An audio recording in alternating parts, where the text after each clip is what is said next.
Hello दोस्तों, मैं हूं डॉक्टर ए.डी. गोयल।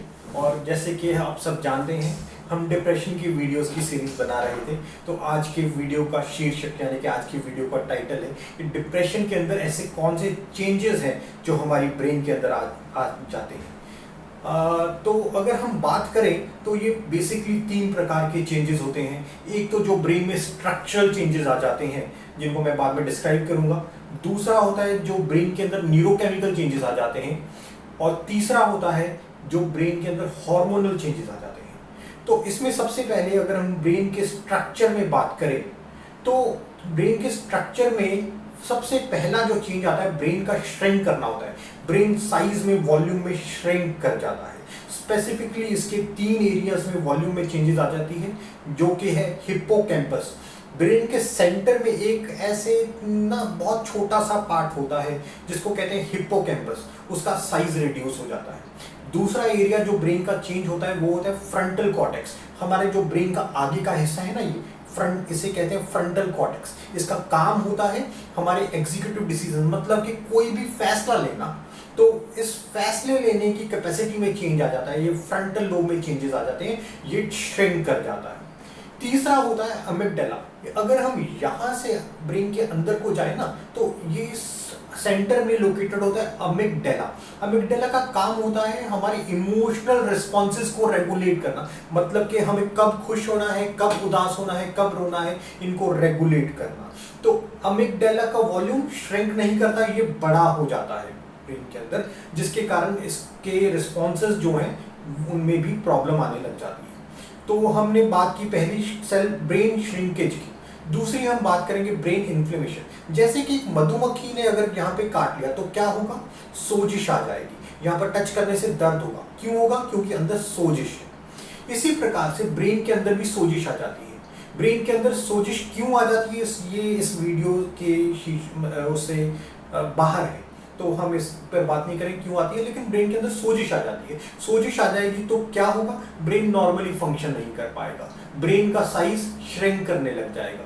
तो ये अपने आप में इंटरलिंक्ड है। देखिए, ब्रेन के अंदर सोजिश आएगी तो ब्रेन श्रिंक कर जाएगा, ब्रेन के सेल्स मरने लग जाएंगे, डाई करने लग जाएंगे। तीसरा क्या होगा, ब्रेन के अंदर अब ऑक्सीजन रिस्ट्रिक्शन होने लग जाती है। जैसे कि ब्रेन अच्छे से ऑक्सीजन की को यूटिलाइज नहीं कर पाता। जैसे हमें जीवित रहने के लिए ऑक्सीजन की जरूरत होती है, ऐसे ही ब्रेन को भी जरूरत होती है ऑक्सीजन की। ब्रेन प्रॉपर्ली ऑक्सीजन यूटिलाइज नहीं कर पाता। तो क्या होगा, जब ऑक्सीजन नहीं यूटिलाइज कर पाएगा, ब्रेन में इन्फ्लेमेशन होगी, ब्रेन के अंदर सोजिश आ जाएगी, और उसी से फिर ब्रेन के सेल्स की डेथ होने लग जाएगी, ब्रेन में इंजरी होगी और ब्रेन का साइज श्रिंक करने लग जाएगा। चौथा चेंज क्या आता है स्ट्रक्चरल चेंज ब्रेन में, जो कनेक्टिव टिश्यू होता है। कनेक्टिव टिश्यू क्या होता है? कनेक्टिव टिश्यू जैसे कि इस कमरे के अंदर ये छत जो है इस दीवार पे खड़ी है ना, ये पिलर्स है इसके अंदर, उस पे खड़ी है। इसी प्रकार से हमारी पूरी बॉडी के ऑर्गन्स पिलर्स पे खड़े होते हैं जो उनको सपोर्ट करते हैं, उन्हें कहते हैं कनेक्टिव टिश्यू। तो ये कनेक्टिव टिश्यू में चेंजेस आ जाते हैं ब्रेन के अंदर। अगर कनेक्टिव टिश्यू में चेंजेस आ गए तो क्या होगा, ब्रेन दोबारा प्रॉपर्ली फंक्शन नहीं कर पाएगा और ब्रेन में इन्फ्लेमेशन रहने लग जाएगी।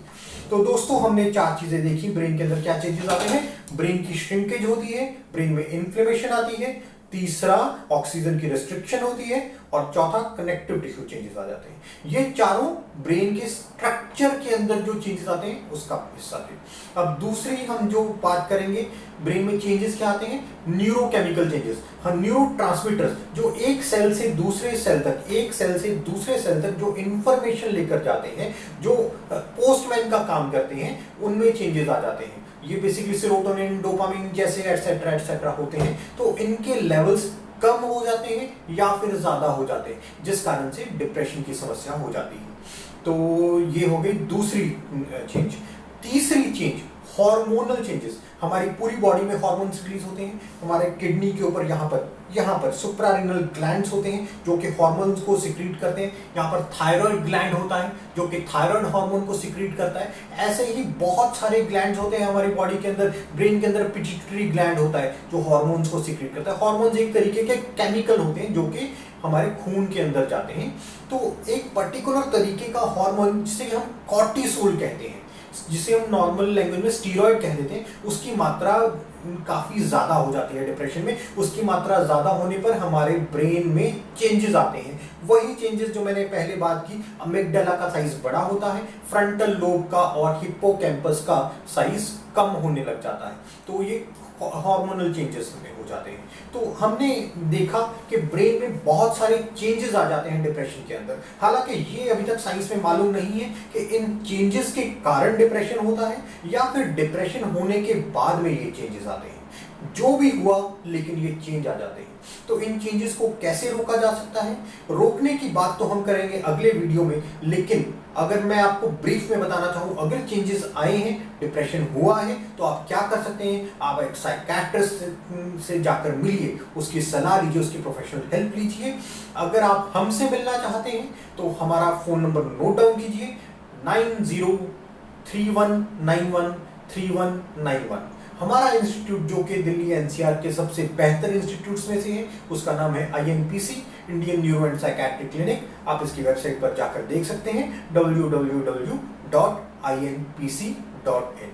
हम आपको गारंटी देते हैं कि हम आपकी जरूर किसी ना किसी प्रकार से मदद कर सकें।